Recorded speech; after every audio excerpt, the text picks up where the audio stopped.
Good morning and good afternoon if you're watching us from Australia. It's 9:20 currently in India, and in Australia it is 2:50. We are just 2 days away from the India versus England semi-final in Adelaide. But already in the morning, there were plenty of nervous faces in the Indian cricket camp, and also for a lot of people, because of this particular individual, Rohit Sharma, while batting in the nets. Remember, India had an optional practice session today and Rohit Sharma batted in that. But he got hit on the forearm. And there we were all wondering whether Rohit had sustained an injury at the wrong time. But for a big round of relief went around in the Adelaide Oval when he applied ice and then he continued batting for a long period of time. The updates from Adelaide suggest that it was just a blow that he took, and he is very much fit and in the reckoning for the India versus England semi-final in Adelaide that will happen on November 10th. But one individual has issued an ultimatum and a bit of caution. Ben Stokes, definition of a big match player. 2019 final, 2019 Ashes. That it doesn't mention much about how Ben Stokes had a tremendous impact on England cricket as such. Yes, he's had a pretty quiet World Cup now, but in that match against Sri Lanka, he showed his experience and guided them over the line and got to the semi-final. Ben Stokes is determined to do two things. One, deny an India versus Pakistan final, which would be a blockbuster at the Melbourne Cricket Ground.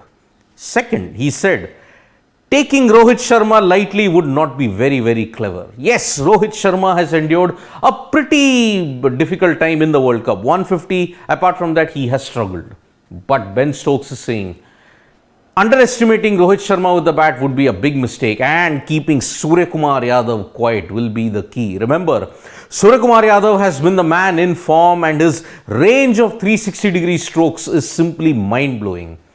And one has to also remember that he hit a brilliant 100 against England in the last series that they played in England. So Ben Stokes is very optimistic and cautious at the same time that England are determined to avoid an India versus Pakistan final. Well, if New Zealand do them a favor, it's a different deal altogether. Australia may be out of the ICC World T20, but there is a major update when it comes to the selection for the Test series against the West Indies and the ODIs against England. Remember, in the Test series, Australia will play 2 against the West Indies and is very important for them in the context of the ICC World Test Championship. Remember, Australia will now play a total of 9 tests until February before the World Test Championship final. 2 against the West Indies, 3 against South Africa in Australia, and 4 against India when they arrive here. So Australia look well set to seal their place in the final, although if the results against South Africa and India do not go their way, they could very well be eliminated as well. Marcus Harris, who had endured such a torrid time in the Ashes, is surprisingly back for the West Indies series as well. County and Sheffield Shield runs seem to have worked wonders for Marcus Harris, and one hopes that in the series against the West Indies, he does make it count. Liverpool, well, what can you say about their chances? Because they are currently 8th in the Premier League at this point in time, and they are struggling big time. However, their prospects have not been helped, because in the round of 16 announcement, the draws that were announced today, Liverpool will take on Real Madrid. And that is not a very exciting prospect for them, considering that Madrid defeated Liverpool in the final last year in the UEFA Champions League. So Liverpool's woes are only getting worse. But even the great Lionel Messi has also got some nightmares on his own, because in the UEFA Champions League round of 16 draw that was announced, Paris Saint-Germain will face Bayern Munich. Oh boy. Messi, PSG, Bayern Munich. The unholy triumvirate, if I may have to say, because when Messi last played against Bayern Munich, it was a 2020 Champions League for Barcelona, and we all know what happened in that. Barcelona were absolutely annihilated 2-8. by Bayern Munich. Remember, Bayern Munich were scoring goals just for fun in that 2020 Champions League. Paris Saint-Germain, although they were not hammered by that margin, in the final they lost 1-0 to the Bayern machine.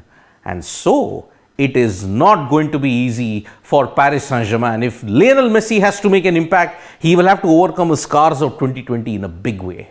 Will he be able to do that just before? It remains to be seen. On the other hand, Manchester United are kind of struggling in a way because they are 5th in the points table in the Premier League and in the UEFA Europa League draw. Who are they going to face? A certain Cristiano Ronaldo will have to up his ante because Manchester United are facing Barcelona. And remember, Cristiano Ronaldo, in his time when he was there in Real Madrid, he had a massive, he was supreme against Barcelona. Now, for Manchester United, can he make that impact? It remains to be seen. But Manchester United versus Barcelona in the UEFA Europa League, while for Messi, he will have to go up against Bayern Munich. Very tough prospects for both these legends. There is great news for India in the hockey front as well. In the FIH Pro League, India have defeated Spain by a thrilling penalty shootout. Harmanpreet Singh, the star, with 2 penalty braces. And because of this, India are now on top of the FIH Pro League. Remember, they lost to Spain 2-3 in the first leg, but have now beaten Spain in penalties. Against New Zealand, they recovered from 1-3 down and then they absolutely hammered them in their second leg. So India with 4 points are now, with having played 4 games, are now on top of the FIH Pro League. But there is a disclaimer. Australia and the Netherlands have not yet played in the FIH Pro League yet. So in this cycle, one hopes that India can maintain the momentum, and also the fact that India's encounters in the coming days in the FIH Pro League will not be easy, because they will have to go through the likes of Argentina, Australia, Netherlands and Belgium. Netherlands and Belgium in particular are the 2 strongest teams in the FIH Pro League along with Australia. So India will have to really up their ante. And remember, January 2023 is a very important date for the Indian men's hockey team because the World Cup will be held in Odisha. So one hopes that they are peaking at this point in time. Action-packed day when it comes to a lot of sports, cricket, football, hockey. It's been an action-packed morning in sports today, and we will be back with more updates throughout the day. Press the like, comment and share button. We are also on Facebook, Twitter and Instagram.